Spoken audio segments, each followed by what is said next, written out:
This is Rob Johnson, President of the Institute for New Economic Thinking.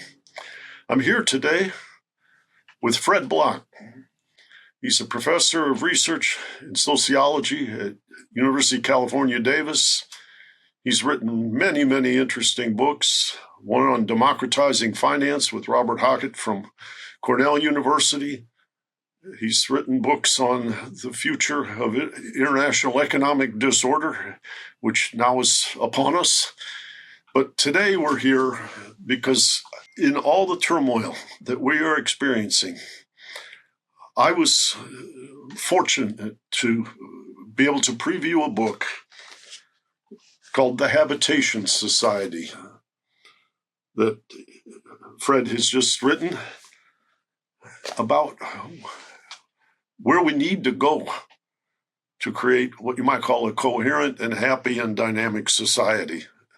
And boy, oh boy, are people looking for that path right now. So, Fred, I want to thank you for joining me here today. And I would encourage people to read all of your work. Your books on Carl Polanyi and his influence it's just extraordinary. And I feel very fortunate that you chose to join with me and explore what the Habitation Society might look like. When I first started reading this book, I remembered a number of books, one in particular called Ours by Peter Barnes, who's from Northern California.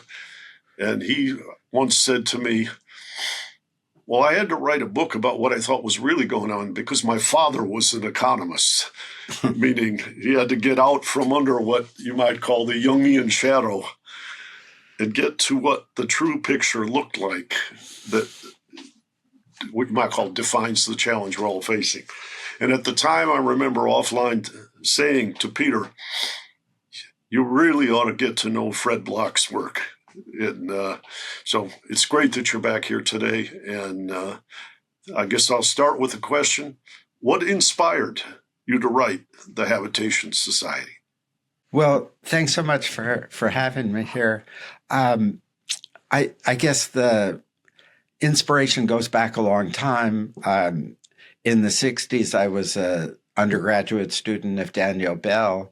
And in the 70s, I was one of the people who was taken with post-industrial theory with the idea that our society was making a transition from an industrial society to something else that was post-industrial, that involved the much expanded role of services, the increased use of computerization, the dependence of the economy on scientific and technological advances.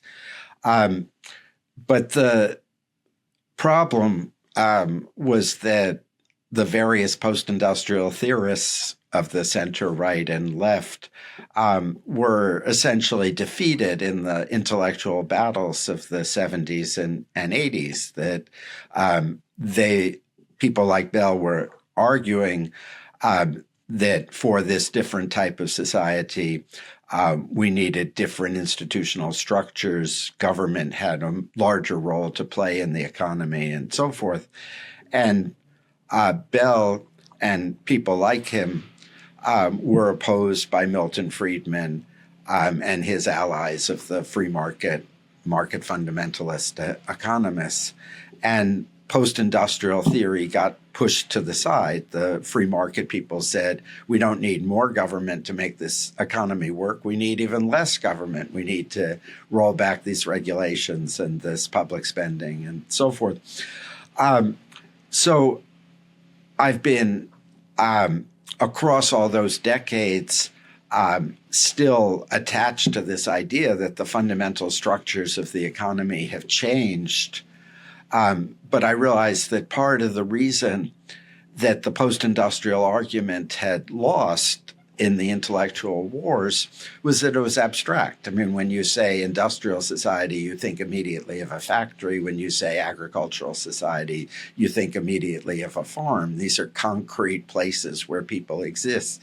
And it occurred to me, I guess about 10 years ago, that we now had an understanding what a post-industrial society is, or a post-industrial economy at the very, very least. It centers on the production of habitation. And by habitation, I mean the communities in which we live that have hard infrastructure of buildings, roads, office structures, et cetera. And they have soft infrastructure of education, healthcare, retail trade, social services, and so forth. And the reality is that what post-industrialism means is that most people who are employed in producing this habitation, this soft and hard infrastructures. And we also contribute to this habitation in our leisure time. I mean, in the work we do around the home, in the volunteering in the community, in building social connections and so forth. So my argument is that we all produce habitation, we all consume habitation, but we're not producing and consuming the habitation that we would choose because we're doing this within the structures, within the theories, within the procedures that are derived from an industrial economy that operates according to very different principles. So I guess one of the starting points is that one of the things that truly irritates me about most mainstream economics is that economists tend to argue that it doesn't matter what an economy produces, that they have a basic set of formulas and procedures for maximizing output given the inputs. So Michael Boskin, who was a head of the Council of Economic Advisors for George H.W. Bush, once allegedly quipped, potato chips, computer chips, it doesn't really make any difference. They both, $100 of one is equal to $100 of another. And that reflects this kind of orientation of economists, that the nature of what's being produced doesn't matter in terms of economic laws and procedures. And I think that is precisely and totally wrong, that if you think about what are the policies that make an agricultural economy more productive, they're very, very different from the policies that you would use to make an industrial economy more productive. And by the same token, the policies and procedures that you would use to make a habitation economy more productive are very different from those that were dominant in an industrial economy.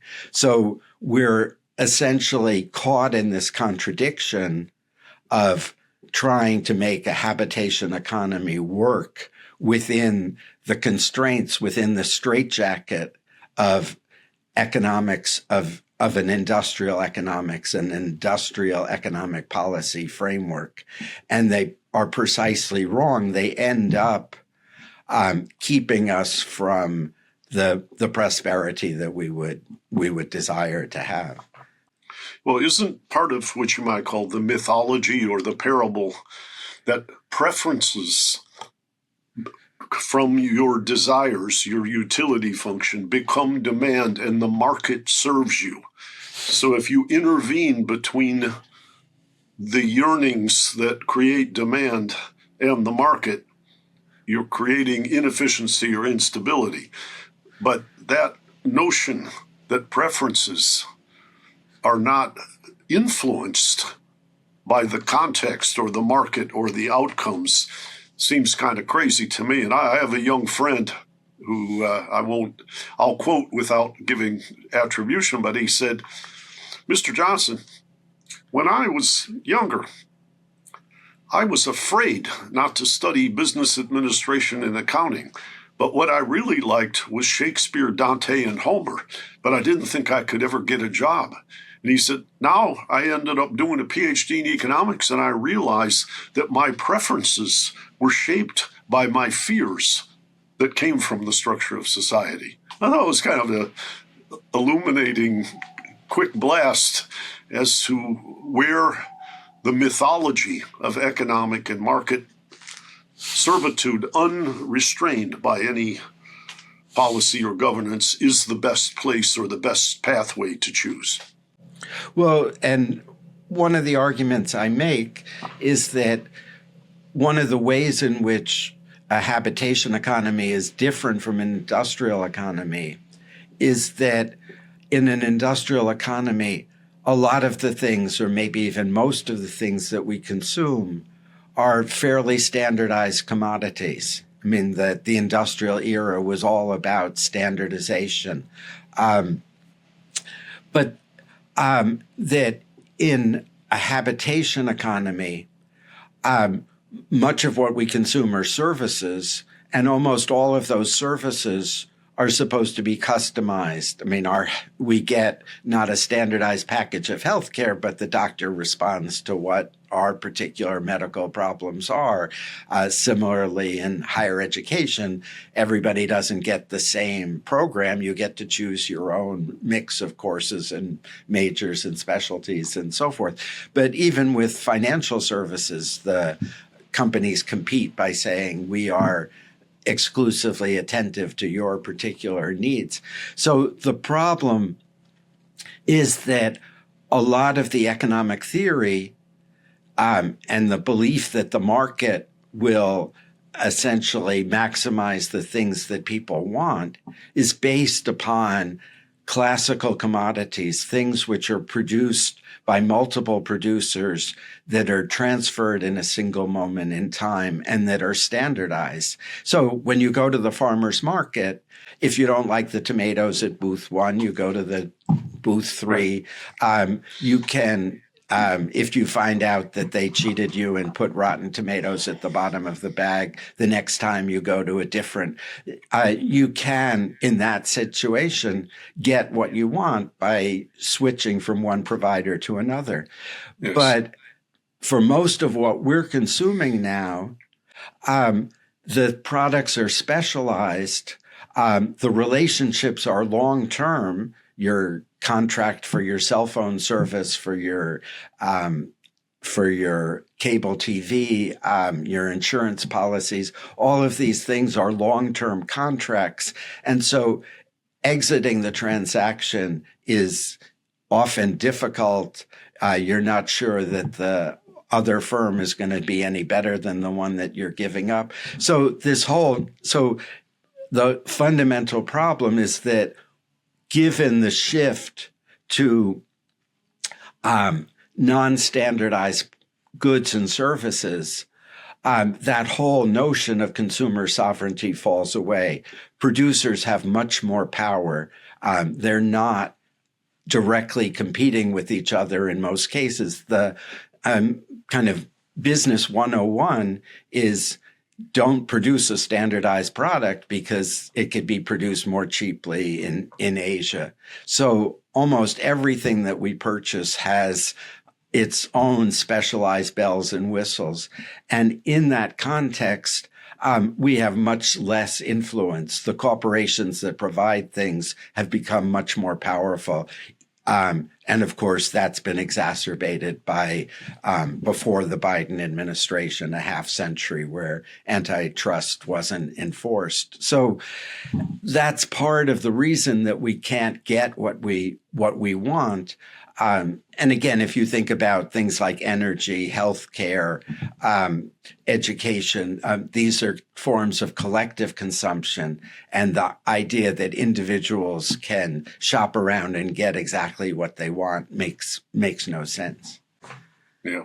I hear a lot of concerns about economic, which you might call presumption at this point. For instance, a friend of mine once said, when you're out there and you can choose where to buy your tomatoes or whatever, you have elasticity of demand. When you're sick and they take you to the hospital, you have very inelastic demand, and therefore they can charge you because you're not going to get up and walk out the door when you're afraid because you're sick. So the nature of the structure of different challenges in different markets has very different characterization. And where governance, I think, is then important is affected by the role of money in politics. Like you had mentioned, the corporations can decide what to do and what's considered fair and not fair and so forth. Well, the judge and the jury needs to get reelected, and the people who give them money influence those probabilities. And that tends to contort things relative to what you might call the individual welfare of the citizen. Exactly. And many of these things which we're talking about, health, education, financial services, energy, are effectively co-produced between corporate entities and government because the government is playing a central regulatory role. But what's happened over decades and decades is that, as you say, the corporations have been able to twist that regulatory process and capture the regulators so that in industry so for example, if you think about housing, local governments are heavily involved in setting building standards, in zoning, in providing building permits. Federal government funds a great deal of the construction that goes on. They could use their power to say, we need many, many more units of affordable housing to deal with the housing crisis. But they don't do that because, as you say, the political influence of builders, developers, essentially turns that government action into supporting the builders, the developers, and so forth. And so we get more and more unaffordable housing for rich people and less and less affordable housing for everybody else. Going to the structure of your book, which I had the good fortune to read over the last couple of weeks, you start with a title of a chapter, Accounting for the Morbid Symptoms. That, as I recall, kind of took us on tour of what the whole book would talk about in the subsequent chapters, but it was integrated. Describe, how that first chapter came to mind and what inspired you to begin with what you might call an overarching integrated awareness before you dug deep into each component. Right. So the morbid symptoms is obviously a reference to Trump and the rise of the global far right, as people in country after country feel a deep sense of dissatisfaction and are seeking alternatives to the mainstream political parties. And so I'm trying to make sense of that. And the sense that I make of it is that, as I said, that we have a habitation economy, but we're not getting the habitation we want. We're in a kind of stalled transition that we can't figure out how to use the economic potential, the economic resources, the wealth that we have to satisfy human needs. And so in that kind of failed transition, we get the intense political polarization with some people pursuing the solutions of the far right, other people turning to the left and creating a huge kind of political chasm and in some sense a stalemate where we can't make any progress at all. So my on the one side understand this polarization as a consequence of a failed transition, and then to try to point the way beyond that polarization so that we could, in fact, take advantage of the potentiality. So I should mention here that you earlier mentioned Karl Polanyi, and the habitation concept I've taken from Polanyi. One of the early chapters in the Great Transformation is called Habitation versus Improvement, and it was about the enclosures in England in the 16th, 17th, 18th, and even 19th century. Basically, the big landholders would take the commons where everybody could graze their sheep and cows and goats, and they would enclose the commons and plant crops. And when they did that, the landless people would suddenly lose their habitation because their livelihood depended upon being able to have their animals graze on the commons. So Polanyi pointed out that there was a kind of fundamental divide or tension between habitation, the kind of communities of rural people, and improvement, which was technological advance, because the farmers who were enclosing the commons were increasing agricultural output, that it was technological advance. So Polanyi's argument is that this conflict between habitation and improvement continued in the Industrial Revolution and continued into the 19th and 20th centuries. That it's a concept which is very similar to Schumpeter's creative destruction, only Polanyi's looking at it from a more negative point of view. Schumpeter was saying that capitalism destroys, upsets things, but it's also enormously creative in constructing something new. Polanyi agrees, but is kind of focusing on the downside, the destruction of people's communities, of their way of life. That's part of this process of factories moving from one area to another in search of cheaper labor, and they destroy the community or tremendously weaken the community that previously existed. So I use this notion of habitation versus improvement to say that in a habitation economy, we finally have the way to overcome this historical tension, because we can easily imagine using our technological advances in ways that improve the habitation for everybody. So, for example, as we make a clean energy transition, we reduce the amount of fossil fuels, we get cleaner air, fewer cases of asthma and other lung diseases. And so we've improved people's habitation. So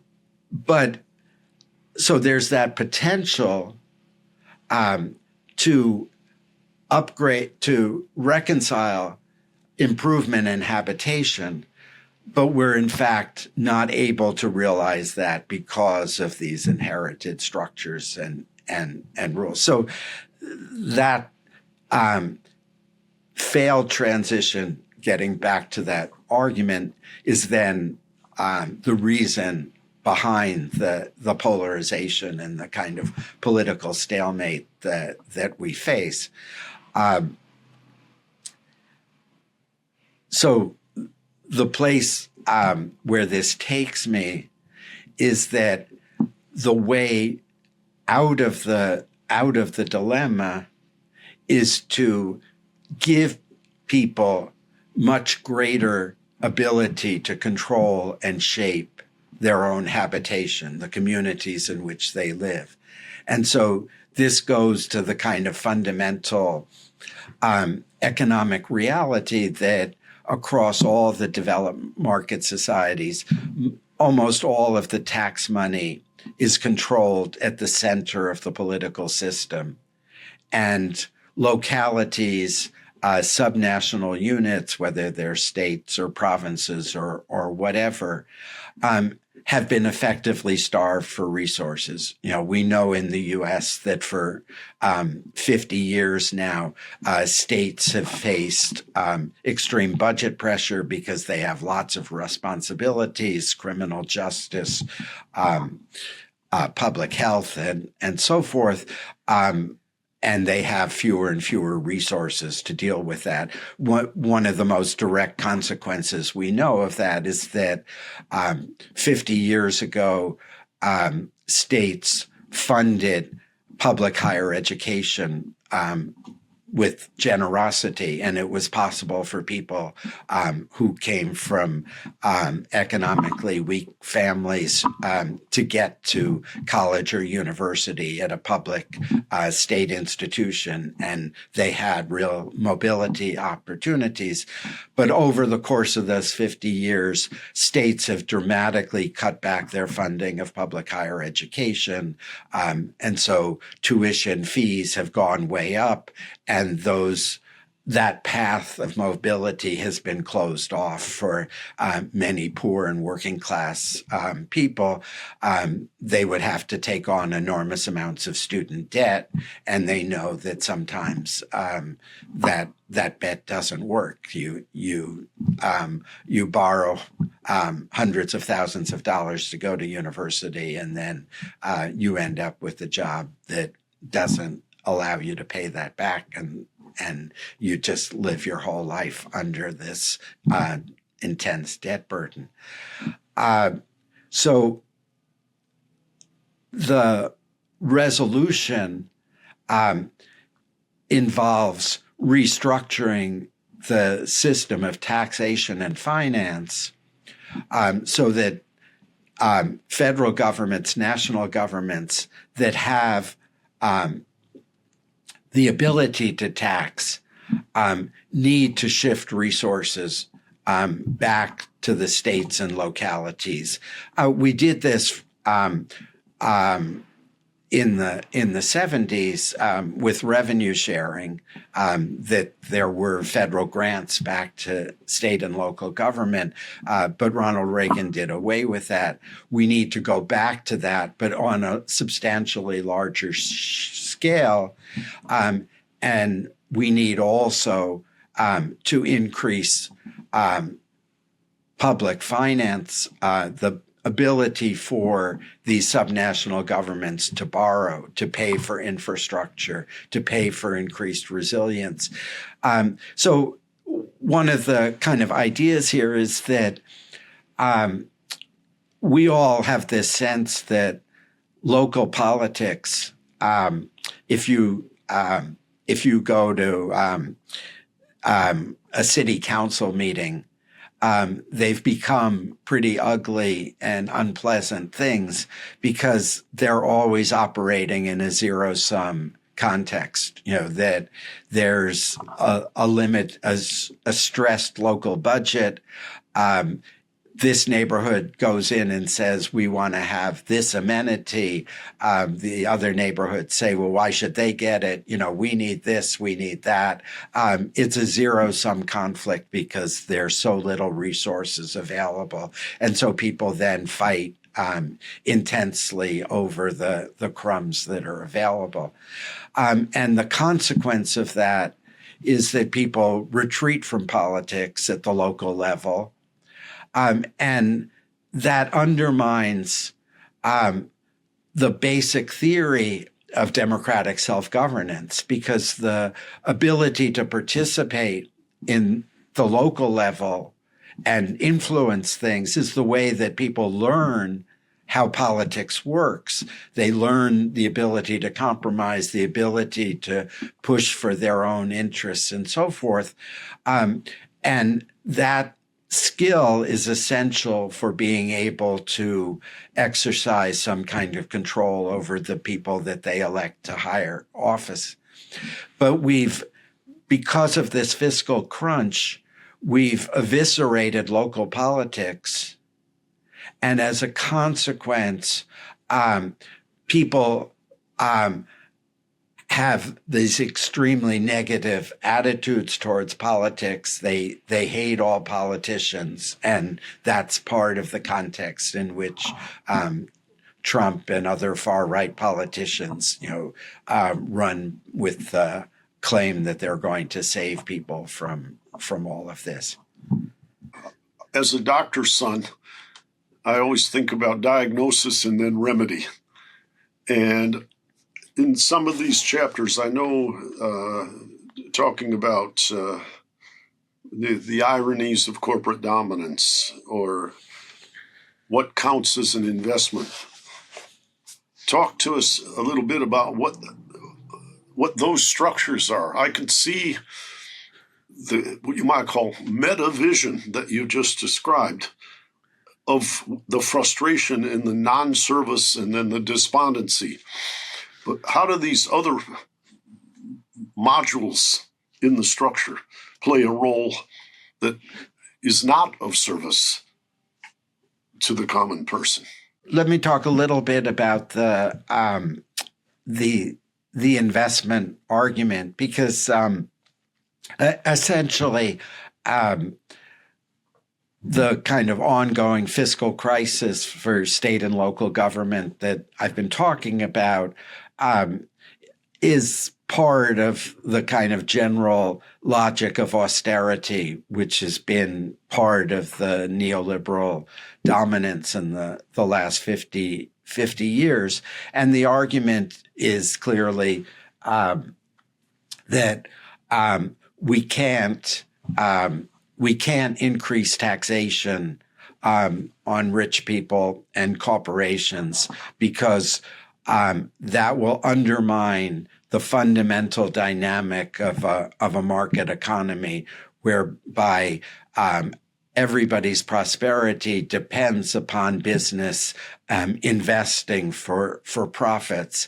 And so if we push taxes too high, business will stop investing. And as a consequence, the economic pie will be smaller, and we'll have even more intense fights over shares of that pie. So working people have to do with smaller salaries, fewer benefits. Government has to make do with less revenue in order to make sure that the profits are going to the Elon Musks and the Zuckerbergs of the world, so that they can make the critical investments that feed our prosperity. So what I did was decide to look in greater detail at where these numbers about government investment come from. And they come from the system of national income accounting that was developed by some very smart people in the 1930s and 1940s.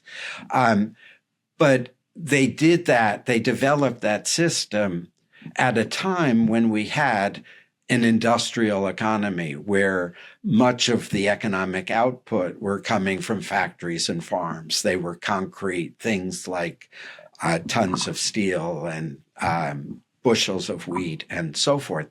So when they created the accounts in the US, initially, the only thing which counted as investment was business expenditures for building machinery and equipment like vehicles, trucks, and so forth. That what government spent to build highways, airports, etc., didn't count as investment at all. And they set up the accounts so that what households spent didn't count as investment. So to make the accounts more simple, they attributed all housing construction, both building new buildings and making additions on existing buildings, they counted all that as happening in the business sector. and they treated people who owned their own house as though they were renting the house from themselves or from the business sector. So what happened over the many decades, the 7 or 8 decades since the accounts were first published in 1947, was that economics changed, and economists recognized that government spending to build roads and buildings and so forth needed to be counted as investment. And so it took them until 1996, the government agency that prepares the accounts, to revise the accounts to include government expenditures on building machinery and equipment.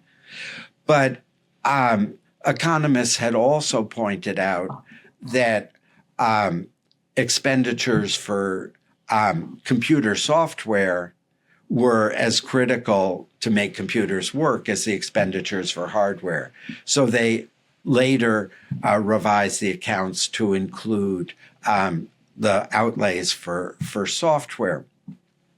But one big problem is that starting in the 1960s, economists recognized that one of the most important inputs into the economy are the skills and capacities that workers have. And they refer to this as human capital.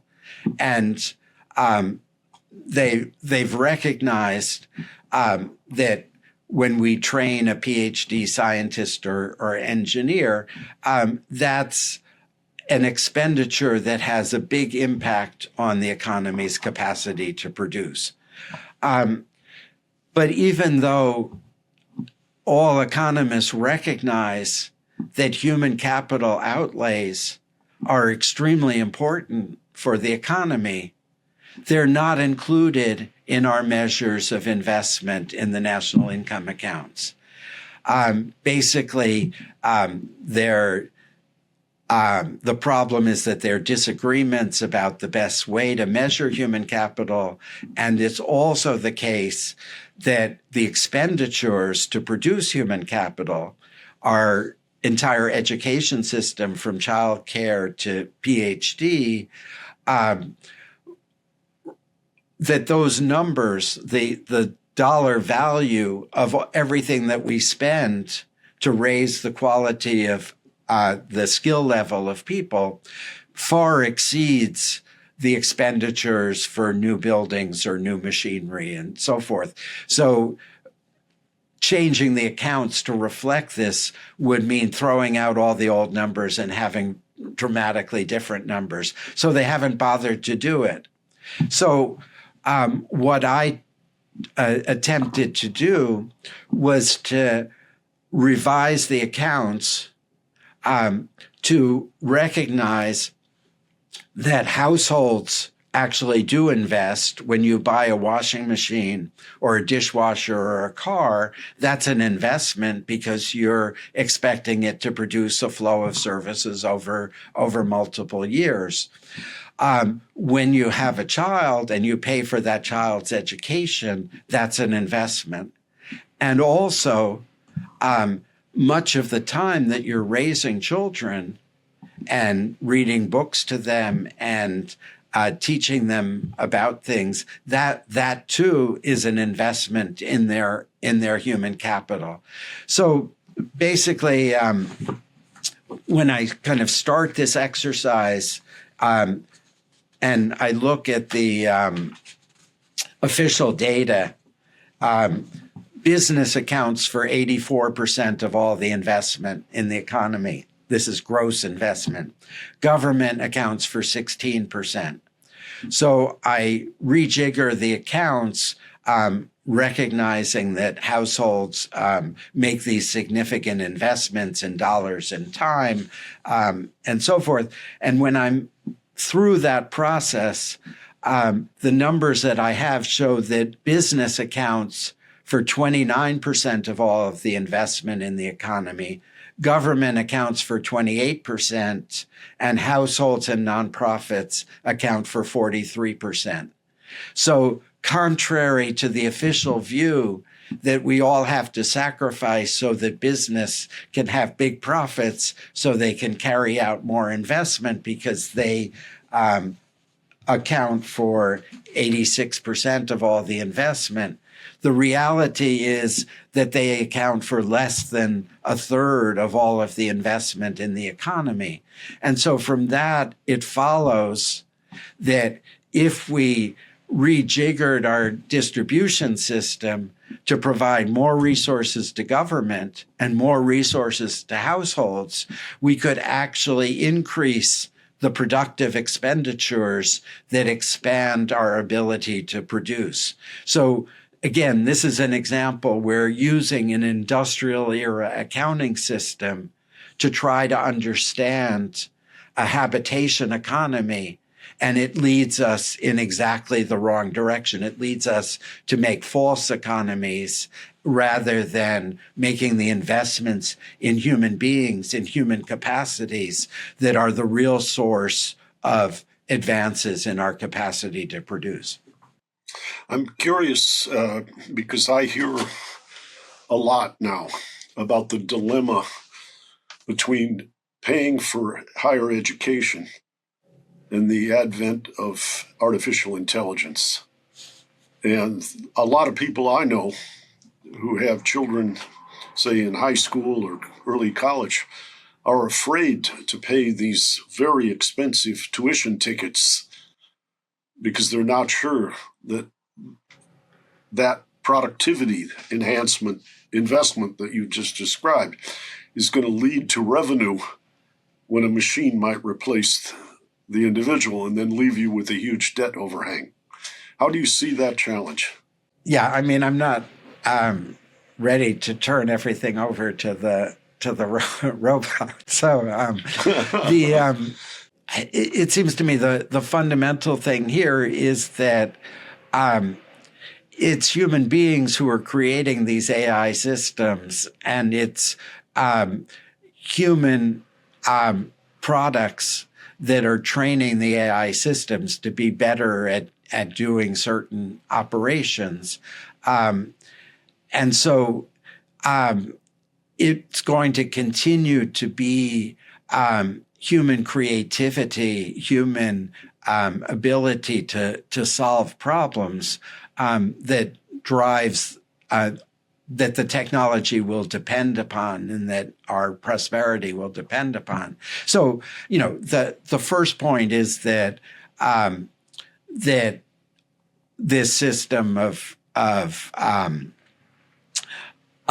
funding higher education, by charging $80,000 a year or whatever is makes no sense. It stratifies the higher education system and excludes many of the people who would benefit.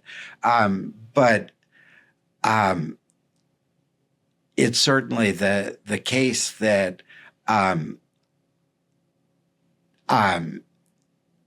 developing skills and capacities and intellectual abilities is going to be useful for people to forge their life course. I mean, right. I mean I don't have a full map for reforming the higher education system, but the fundamental reality is that the costs of it need to be again socialized, provided through collective money, because that is the resource that's making possible these productive advances. Mm-hmm. So you talked about what you might call the recharacterization of investment, which I think is in understanding what you might call the dynamism and understanding the coherence, where in a democratic society, allegedly, I don't know what that means quite now, but you need breadth of optimism. And I've seen data recently which have said if you make 1985 the ground zero, the starting point, that more than 70% of the people are worse off than they were in 1975, even though productivity has skyrocketed. And I think it was Oxfam put out something recently which showed that the three wealthiest people in the United States have a higher net worth than the bottom 50%. Three people relative to 50%. And then when you take what I'll call the Citizens United decisions and so forth, the currency of votes has been trampled by the use of concentrated wealth in driving the politics. How do you envision, I think, like I said, as a doctor's son, your diagnosis is extraordinary, but the remedies being implemented, given the nature of our political system, raises a question. And it's not a Republican versus Democrat thing. People who know me know I've worked in both parties, in Republican Budget Committee, Democratic Banking Committee in the 1980s. But the idea that whoever you are in whatever party, you need lots of money to get elected or reelected, puts you in a place where can you be responsive to the currency of people and votes and implement the breadth of prosperity that you have envisioned? Right. So, one of the premises of this argument is that this movement towards oligarchy and the domination of politics by the extremely rich is one of the fundamental factors that's making it impossible to resolve this tension between habitation and improvement. And a part of what I'm trying to debunk is the claim that these vast inequalities are justified economically. And so I kind of keep coming back to the fact that I think that Thomas Edison, when he died in the late 20s or early 30s, I don't remember the exact date, he was worth, I think, something like $35 million. And Edison had, more than any other single individual, transformed the technologies of the society. And even if we include some inflation factor, the 35 million, in 1930, would still be less than $1 billion now. So, so the first thing is that the idea that people have $200, $300, $400 billion makes no sense at all. But the even more fundamental point is that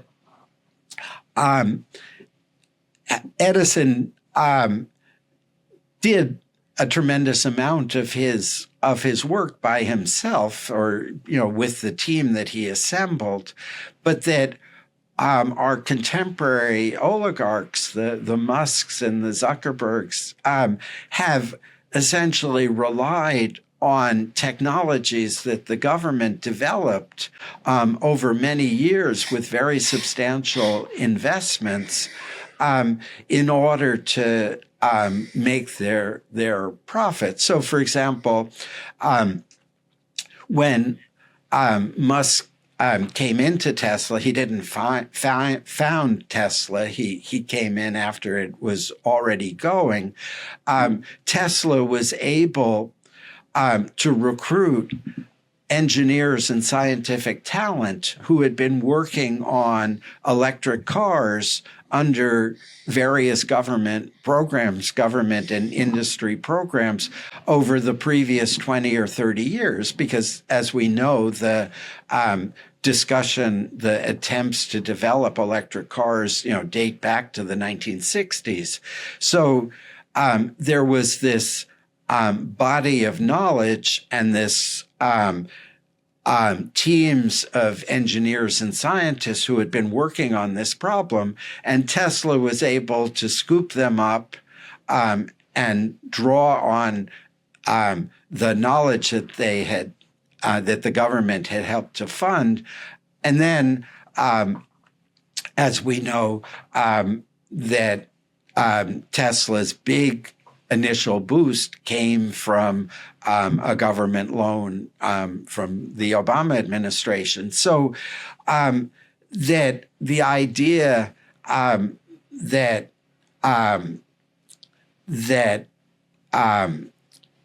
Musk should be able to command this amount of money makes no sense at all. In other words, that we don't need incentives on the order of hundreds of billions of dollars to promote innovation. That the reality now is that much of this innovation rests on long-term public sector investments in producing scientific and engineering talent, and increasingly on continuing government investments in institutes and centers that are designed to help the private sector overcome technological barriers.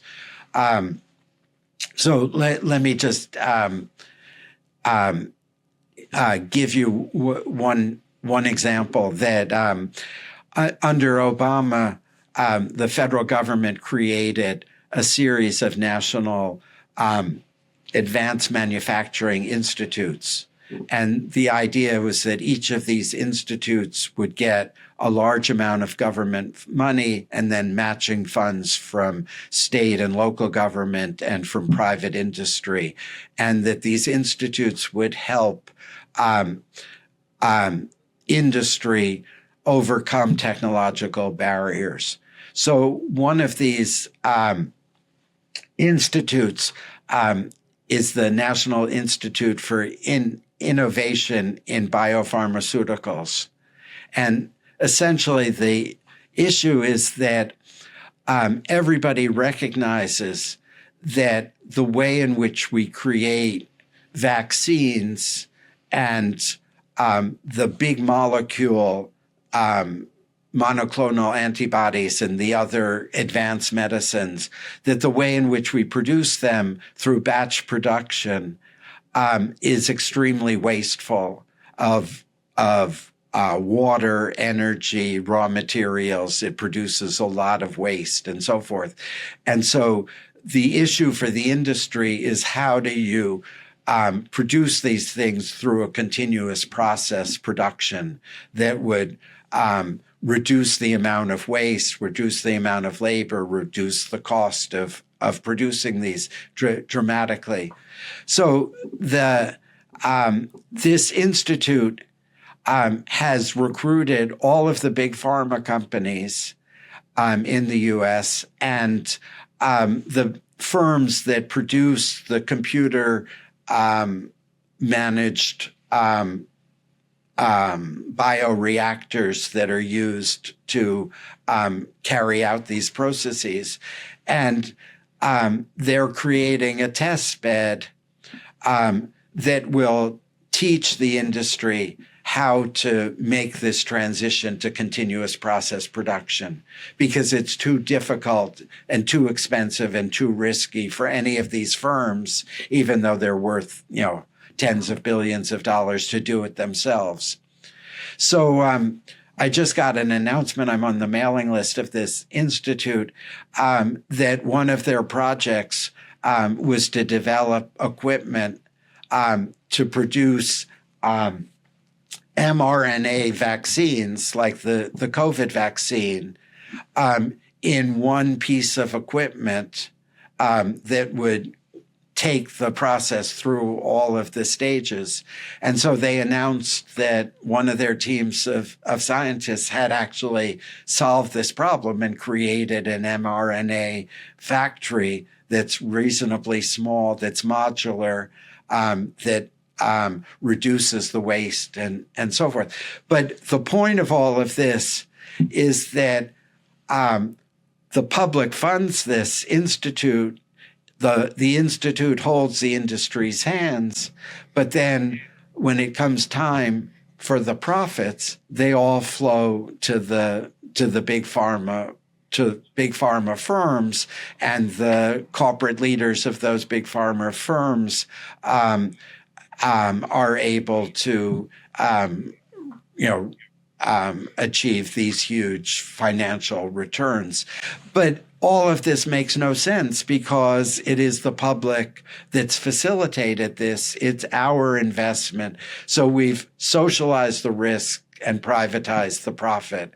But in fact, the profit should flow back to the public.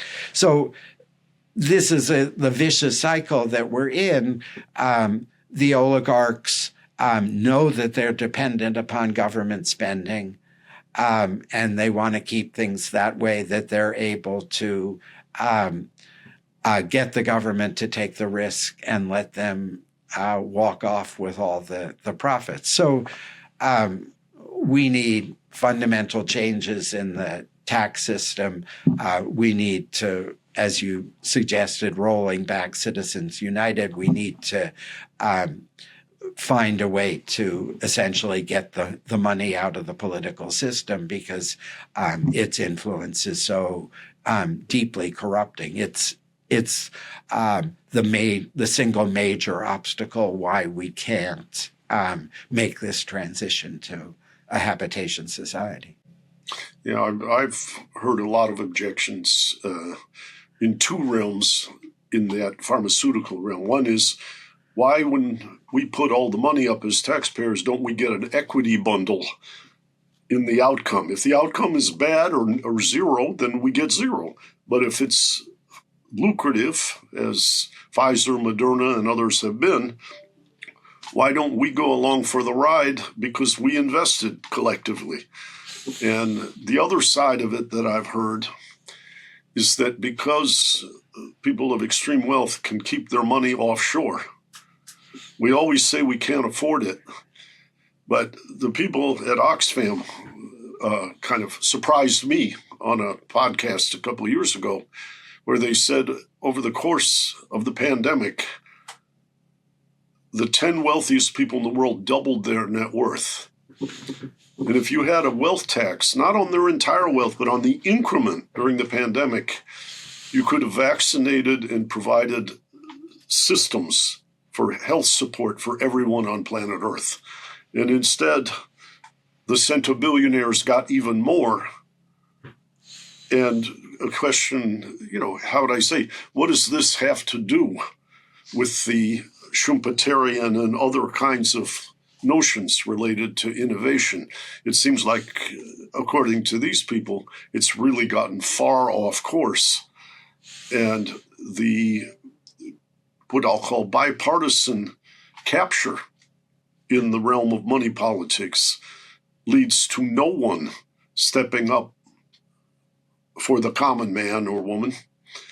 And as a result, the despondency for incumbents, how would I say, isn't necessarily they're the greater of two evils, but they're viewed as not embracing the real mission. And I don't know what the ramifications should be about that, but I do know people who have said to me, I come from Michigan, and people in Michigan have said to me, Donald Trump is a symptom of the failure of the system. And he's acknowledging that the system is broken and others are not. Whether he can fix it or not is still in the future. And a lot of people were they felt seduced and abandoned in his first term. But it's a fascinating thing. What I love is how you're painting the picture of where we are and what a real human caring system would look like. And this tension, this angst about how do we get from here to there, I think is very, very important. Because if we don't start making progress, the despondency and the, what you might call, charisma of authoritarianism in response to despair may continue to increase. And I like what you might call the warning signal that you put up is not just, this is ugly. You're saying, this is where we should go. This is the real remedy. How do we get there? That's still troubling, but it's a extraordinary illumination that you've created at a critical time. Oh, thanks. I mean, one of the kind of pieces of the argument is an argument that the Democratic Party and progressives in general have been too focused in their politics on the federal level and have had somewhat of a notion that if you get control of the government in Washington and you kind of turn some valves and you release some funds for this and for that, that will solve the problem. And the Biden administration did some extremely promising and constructive things. But what was lacking, in my mind, is this notion of shifting back to empowering people at the local level, at the state level. And again, this, we know some of the history here, which is that states' rights was a racist slogan to maintain a system of racial apartheid in the American South. And so in order to dismantle that, we had to emphasize federal powers. And I want to continue to use those federal powers to force inclusion and racial justice and so forth. But I think we have to go back to this idea that the roots of democracy have to grow at the local and the state level, that we have to expand people's ability to make decisions, their control of resources at that level, for people to relearn the art of democratic government at the local and state level, and that's essentially the route to reclaiming our democracy more generally through increased power at the local level. Back in the 60s, the New Left talked about participatory democracy, and that the idea was that representative democracy is not sufficient. People need to be involved in making the fundamental decisions that affect their lives.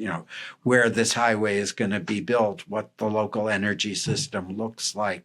And so I think that if we begin to move in that direction, it's a way to break through some of the polarization, because if one's involved at the local level in arguing about how the particular city or town should develop, what its priorities should be, that you and your pro-Trump neighbor can actually have a conversation, about should it be childcare? What are the priorities?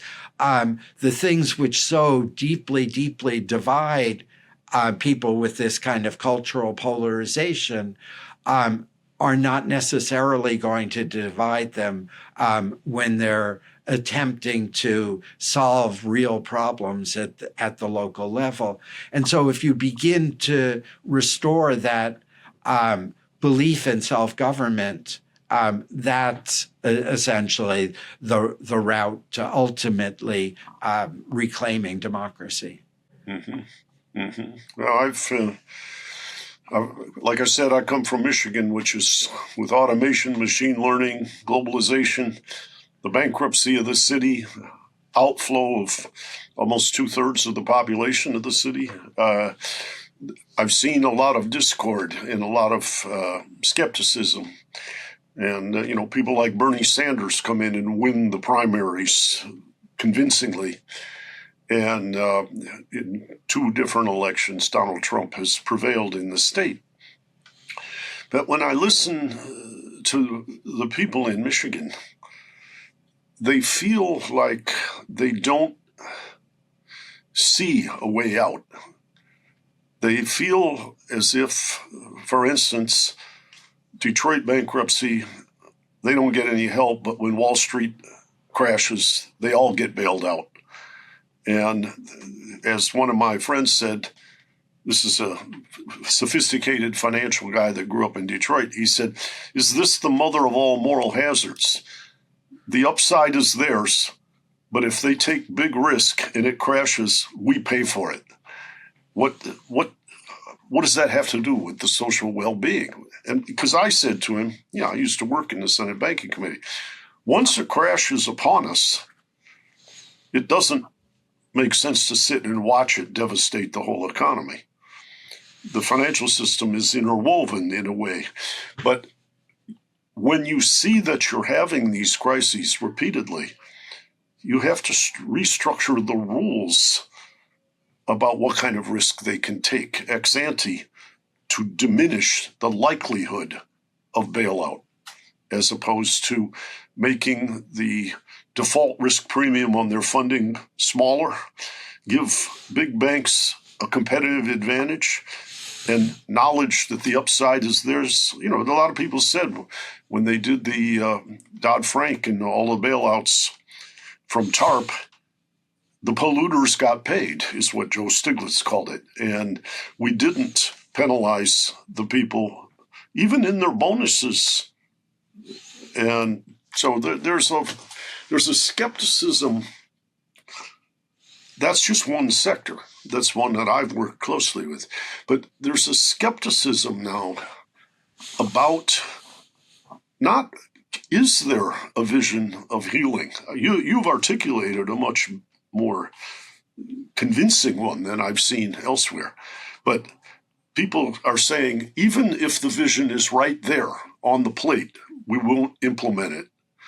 And they talk about leading politicians who are worth $100 million or whose families taking in millions as consultants or as lobbyists. And that is one of my favorite thinkers about the investment world. A man named Porter Stansberry said, there are 3 corruptions: the military-industrial complex, Wall Street, and the Federal Reserve as a combined. And what was the thought? And K Street for just refracting everything for the people who can pay for them to buy what the government produces. And I sense right now, the reason I bring these things up is you're showing us a vision of what to make the world look like.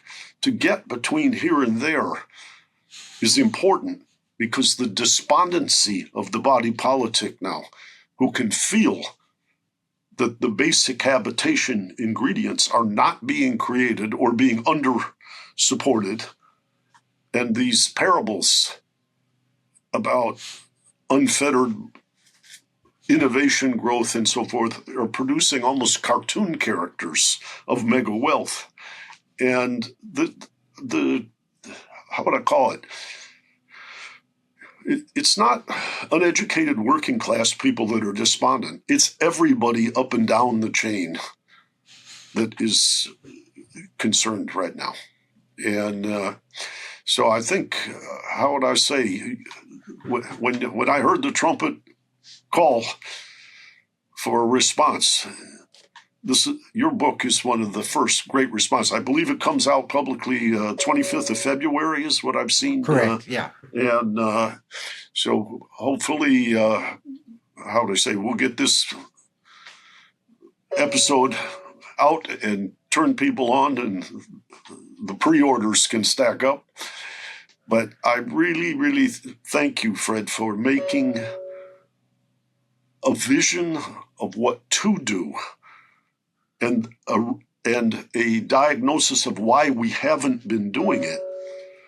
It's a very, very important step in relieving the anxiety that could lead us to what I'll call authoritarian submission out of despair.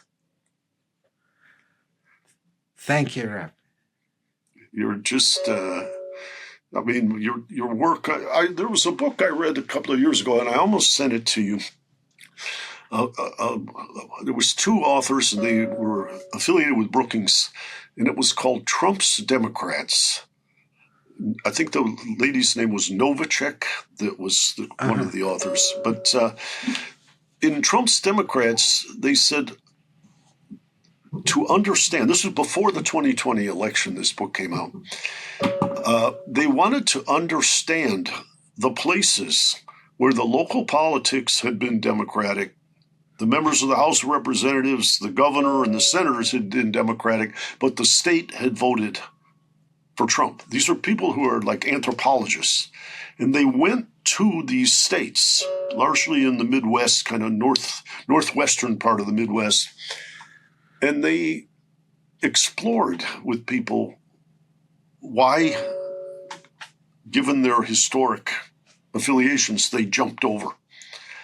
And much of what came out of the book was a fear, whether it's in the context of globalization or other things, we've lost the ability to govern for the well-being of the people. The system is broken. And the guy who called it out in 2016 and then was approaching 2020 was Trump. The system is broken. We got to fix it. And but I felt like they showed what was broken and why it attracted Donald Trump. You're showing what needs to be built. I think his administration should be grateful to you for providing a vision of the way forward, too. But we'll see if that crystallizes. I think they'll head in the opposite direction.